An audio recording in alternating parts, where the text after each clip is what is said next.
જેમ અત્યારે આપણે છાપામાં ઘણી વખત વાંચીએ છીએ કે સરકારે ગૌચરની જમીન આને આપી દીધી અને તેને આપી દીધી.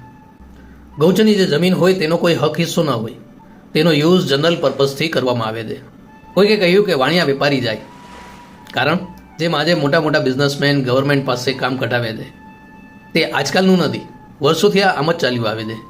વેપારીઓની ફાઇનાન્શિયલ કેપેસિટીથી રાજ્ય સમૃદ્ધ થાય અને રાજ્યને જ્યારે ફાઇનાન્સની જરૂર હોય, કોઈ વિકાસ કાર્યો કરવા હોય, મંદિર, તળાવ, સ્કૂલ કે બીજી કોઈ સમાજ ઉપયોગી જરૂરિયાત કમ્પ્લીટ કરવી હોય, ત્યારે રાજ્ય એટલે કે અત્યારના ટાઈમમાં કહીએ તો ગવર્મેન્ટ વેપારીઓને આગળ કરે.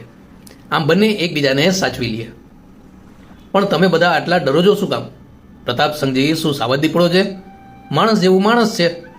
આપણે જઈને ઊભા રહીએ અને સમજાવીએ, અને છતાંય જો ન માને તો પાણીનો કળશો લઈને ઊભા રહેશી. પાણીનો કળશ ભરીને ઊભા રહીએ એટલે કે યુદ્ધ માટે તૈયાર રહીએ. યાદ છે આવી જ એક ચેલેન્જ કલોજીએ કરી હતી દાદા અને મીરાને, જે વાર્તા આપણે આગળ સાંભળી ગયા.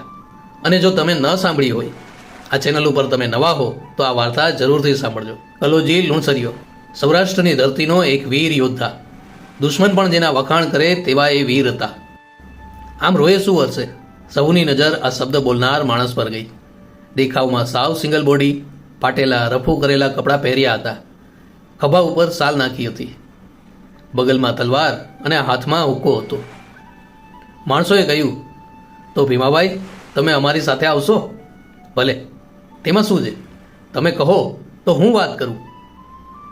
અને જય ઠાકરની હાકલ કરી સૌ નીકળી પડ્યા પ્રતાપસંઘજીને મનાવવા.